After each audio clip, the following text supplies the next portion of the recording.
Assalamualaikum warahmatullahi wabarakatuh. Kita sama-sama saling mendoakan yang hadir mengikuti kegiatan sholat isya berjamaah, ditambah dengan sholat ibadah, sholat malam, sholat tarawih, panjang usia, sehat jasmani dan rohaninya, berkah rizkinya. Kalau punya anak-anaknya dijadikan anak yang soleh, solehah. Kalau punya urusan permasalahan, Allah berikan solusi jalan keluar.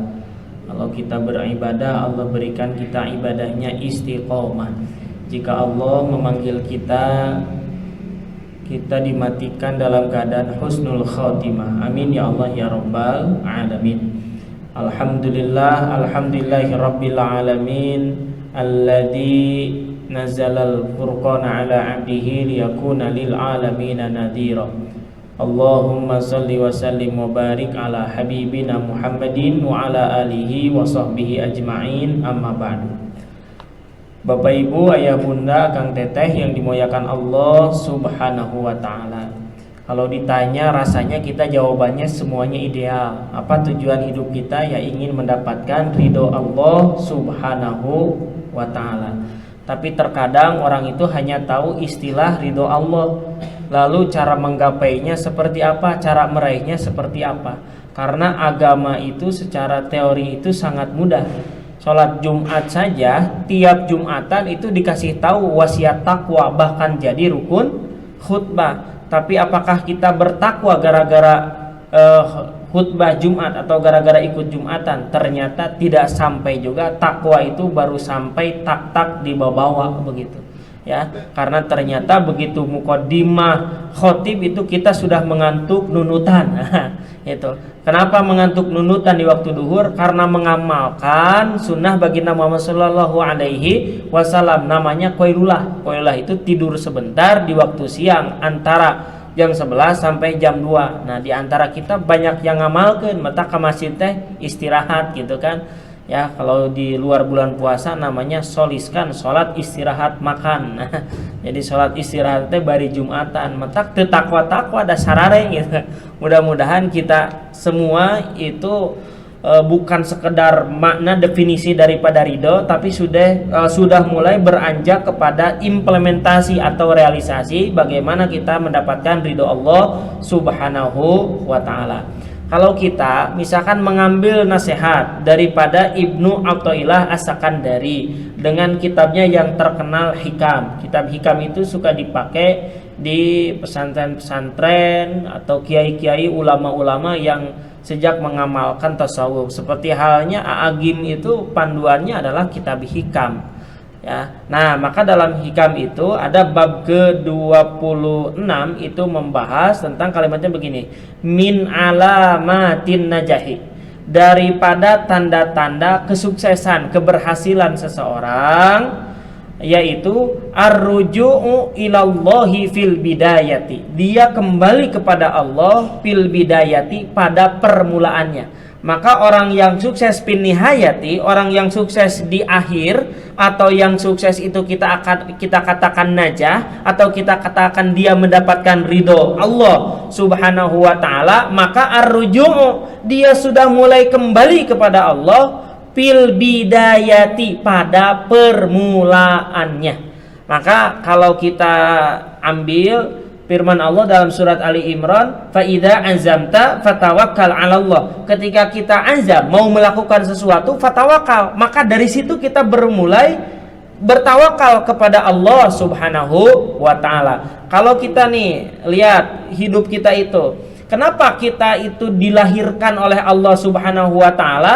Maka kita dilahirkan oleh Allah subhanahu wa ta'ala itu kan, wa ma khalaqtul jinna wal insa illa liya'budun, hanya untuk beribadah. Itu sudah qada kita, itu sudah ketetapan kita, itu sudah takdir kita. Kita diciptakan sebagai manusia, karena yang disuruh ibadah hanya dua, jin dan manusia, dan kita itu termasuk manusia. Nanti Kalau bicara istilah manusia dalam Al-Quran setidaknya ada 5. Kadang disebut basyarun, kadang disebut ins, kadang disebut insan, kadang disebut ibnu Adam, kadang disebut an-nasu. Paling banyak disebut an-nasu 240 kali dalam Al-Quran, yang merujuk kepada definisi bahwa manusia itu sebagai makhluk sosial, bukan sekedar manusia, bukan sekedar makhluk ritual. Jadi ibadah kita akan mendapatkan ridho Allah Subhanahu wa Ta'ala.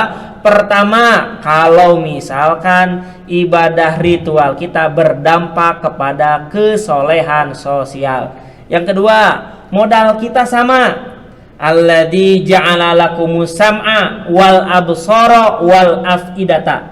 Nah, Allah berikan kita pendengaran loh, bukan udhunun, bukan telinga.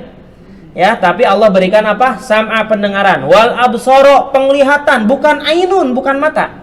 Ya, kemudian wal afidata, Allah berikan itu rasa, bukan kolbun, bukan hati, bukan sudur, bukan jantung, tapi diberikan apa? Rasa. Jadi kita diberikan modal yang sama, yaitu bisa mendengar meskipun tidak dengan telinga, bisa melihat meskipun tidak dengan mata, bisa merasakan meskipun tidak dengan hati. Kadang bingung, kamu tuh mencintai aku karena kamu tuh merasa aku cocok dengan kamu, atau kamu pikir aku layak dinikahi oleh kamu? Kan bingung antara otak dengan hati. Sholat itu karena Allah, atau kita itu karena rasa hati kita, atau karena kita punya pemahaman, punya logika, atau punya pengertian bahwa sholat itu merupakan kewajiban sehingga tidak dirasakan, tapi di dalam pikiran saja bahwa kita sholat. Kalau nggak sholat malu sama tetangga, masa usia 70 tahun nggak sholat, masa profesor nggak sholat, masa DKM nggak puasa, kira-kira begitu. Apakah itu dengan logika atau dengan hati? Nah, karenanya modalnya semuanya sama. Nih, kita semua itu dikasih apa? Pendengaran, penglihatan, dan rasa. Dengan modal itu kita bergerak menuju apa? Menuju kasih sayang Allah Subhanahu wa Ta'ala. Makanya yang ketiga, ketika kita mau memperoleh ridho Allah Subhanahu wa Ta'ala, maka jawabannya sama, jadilah seperti sifat Allah. Waduh, agak berat ya. Kumaha sifat Allah? Kan ita min asma'il husna. Ada 99 nama Allah. Itu kan yang paling dulu Allah sematkan Ar-Rahman, Ar-Rahim, sifat pengasih dan penyayang. Jadi kita itu akan mendapatkan ridho Allah, mendapatkan kasih sayang Allah. Ini poin yang ketiga. Kalau kita berlaku seperti Allah. Allah itu lihat, maha baiknya luar biasa. Ada di sini orang yang tidak puasa, ada? Ada nggak orang yang nggak suka sholat? Ada? Halo? Ini ada orang di sini? Ada ya? Ada nggak orang yang kira-kira misalkan dia tuh nggak bisa baca Quran? Atau begini, ada nggak di sini yang non Islam? Atau kita melihat nggak orang tuh yang nggak beragama, nggak bertuhan? Ada tidak? Kira-kira ya, kalau misalkan mereka itu ya tidak sholat, tidak ngaji, bahkan tidak mengimani Allah Subhanahu wa Ta'ala, mereka itu bernapas, bernyawa, yang memberikannya siapa? Allah bukan? Apakah kita berpikir bahwa Allah itu Tuhannya orang Islam? Apakah kita berpikir kalau kita yang mayoritas Muslim pangerannya Gusti Allah? Kalau orang Amerika mah bukan. Kalau orang Australia bukan, orang Eropa bukan. Oh, Allah mah Tuhannya orang Arab. Ini orang jahiliyah dulu berpikirnya begitu. Bahwa ternyata kalau kita ingin bahagia kita harus sholat, kalau kita ingin kaya kita harus rajin sedekah, kalau kita mau sukses kita harus baca sholawat. Ternyata Allah gak begitu. Kalau misalkan rahasia bahagia itu karena kita baik, banyak harta dan lain sebagainya, kita kalah dengan Fir'aun. Fir'aun itu ditawari masuk surga tapi menolak. Makanya disebut Fir'aun. Fir itu artinya lari, aun itu dari pertolongan Allah. Malaikat Jibril datang nawarin kepada Fir'aun, mau nggak masuk surga dengan kasih sayang Allah. Maka Fir'aun bilang, sorry ya, dia nggak mau masuk surga. Nyebah heula geus kikituan Fir'aun. Nggak mau masuk surga dengan kasih sayang Allah karena saya orang baik. Lihat rakyat saya sejahtera, lihat saya memuliakan tamu, lihat saya baik kepada tetangga, lihat orang itu banyak bergantung hidupnya kepada saya. Nah, dengan sifat itulah justru dibenci oleh Allah Subhanahu wa ta'ala. Karena Allah itu inginnya kita punya sifat penyayang, tapi sifat penyayang itu digantungkan kepada Allah. Kita itu bisa menyebarkan kasih sayang itu karena Allah, bukan karena diri kita. Jadi sifat Allah diikuti, Rahman dan Rahim, tapi jangan sampai mengakui kalau kasih sayang itu atas dasar diri kita, tapi atas dasar Allah Subhanahu wa ta'ala. Contoh, kalau misalkan baginda Nabi mengajarkan kita ridollah fi ridol walidain wa sukhtullah fi sukhtil walidain. Ridhonya Allah ada pada ridho kedua orang tua, bencinya Allah ada pada bencinya kedua orang tua. Kenapa demikian?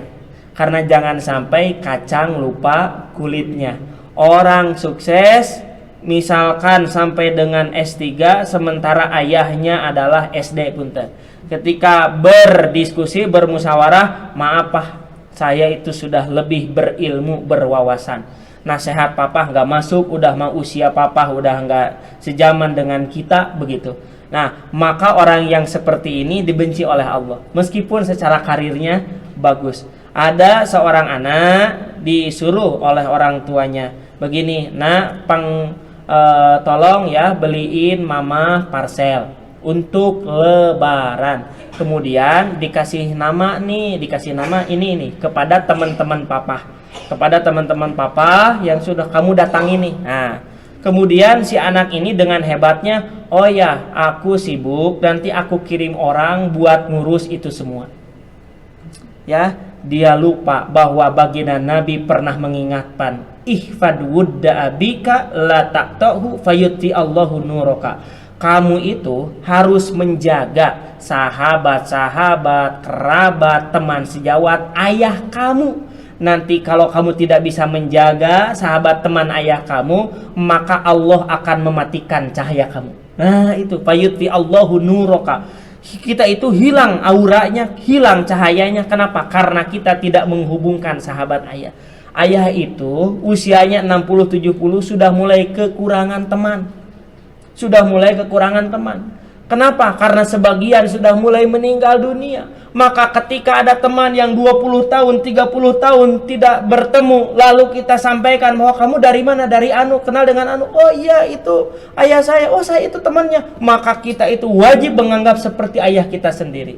Kenapa? Itu adalah bentuk kasih sayang. Maka kata Allah, innallaha fi aunil abdi madamal abdu fi auni akhihi. Ini disampaikan oleh baginda Muhammad sallallahu alaihi wasallam. Allah itu akan memberikan pertolongan kepada seorang hamba kalau dia senang menolong orang lain. Irhamu man fil ardi yarhamkum man fis samai. Kalau kita berkasih sayang sesama kita, maka Allah akan menyuruh penduduk langit itu untuk sayang kepada kita. Maka itu rahasia, itu konsepnya. Contoh bicara sholat taraweh, ini kan sunahnya di rumah karena masuk sholat sunat. Apalagi kan kalau sebagian kalau bicara definisi rame Pak sholat taraweh. Apa? Yang 11 gak ada dalilnya, yang 23 bid'ah, yang 33 bid'ah, yang salamat mutu taraweh Pak. Ya, kenapa? Karena tidak terkena dalil datu tarawehan. Begitu ya. Makanya kalau bicara sunat apa kata Nabi? Ij'alu sholatikum fi buyutikum fala tattakhiduha kuburon. Jadikanlah sholat-sholat sunat kalian di rumah-rumah kalian, jangan jadikan rumah kalian itu seperti kuburan sholat sunat.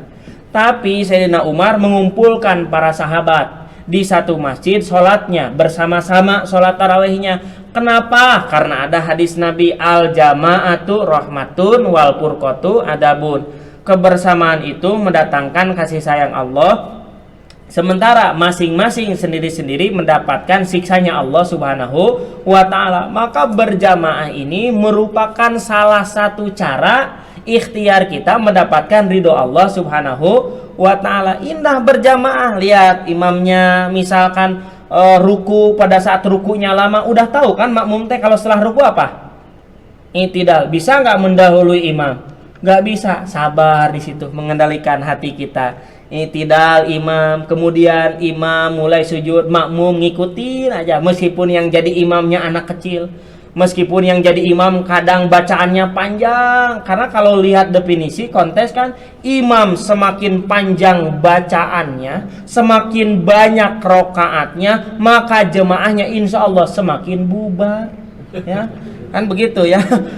Karena apa? Pahala membaca ayat Al-Quran di dalam sholat itu, satu huruf itu berbanding 100 kebaikan, itu luar biasa. Tapi bukan kita tidak tertarik, tapi hey, kamu itu bukan sekedar melaksanakan ibadah ritual, kamu itu harus melaksanakan ibadah sosial. Mungkin kamu bisa menikmati sholat kamu, tapi ini ada orang tua, ada orang yang pengen ke air, ada yang sakit perut, ada yang belum makan, tadi tuh cuma korma sama minum doang, lalu nuka bayang teh nasi padang, kaburu tiis, kaburu hasilpan, begitu tidak khusus sholatnya. Ada yang bawa anak kecil, aya nungges tunuh gitu kan ya, istilahnya mah dalai sampai. Maka kata Nabi apa ini sosialnya, idza amma ahadukum falyukhaffif, ketika kamu jadi imam maka ringankan bacaannya, ringankan sholatnya, jangan terlalu lama karena di situ ada orang tua. Jangan juga terlalu cepat, kalau terlalu cepat kesangan, begitu kan.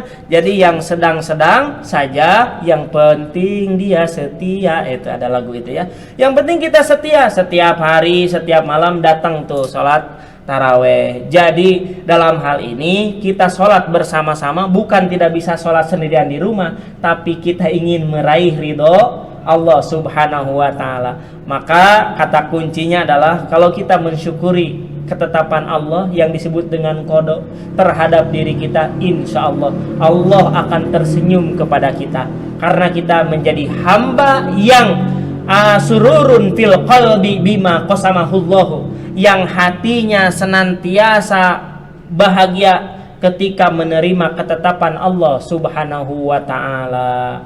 Insya Allah. Siap beribadah? Siap tarawehan? Taraweh itu bahasa Arab, bukan bahasa Sunda. Kalau bahasa Sunda taraweh, saware. Nah, kalau bahasa Arab itu dari kata rawaha yurawihu tarwihan. Tarwihan, tarwihatan, tarwihatani, tarawi. Tarwihatan artinya 1 kali istirahat, tarwihatani 2 kali istirahat, tarawi 3 kali istirahat dan lebih. Para ulama mendefinisikan istirahat itu salam. Makanya tarawih itu banyak salamnya. Begitu di sini bagus, salamnya ada berapa? 4 ya. 4 kali salam tambah 2 berarti 6 kali salam. Itu salam. Kalau di tempat-tempat yang lain, kalau selesai salam itu yang berdoa, yang baca sholawat, begitu. Makanya di sini juga beres salam, berdoa, baca sholawat, insya Allah karapok jamaah ya. Kita yang sedang-sedang saya tadi sudah dipatok 8:30 selesai. Karena kalau 8:30 nggak selesai, ini imam sendirian ya. Begitu. Seperti itu. Itu saja, mudah-mudahan ada guna dan manfaatnya. Kita semua memperoleh keberkahan di bulan suci Ramadan dan bisa meraih ridho Allah subhanahu wa ta'ala. Amin ya Allah ya rabbal alamin. Wallahul muwaffiq ila aqwamit thoriq. Wassalamualaikum warahmatullahi wabarakatuh.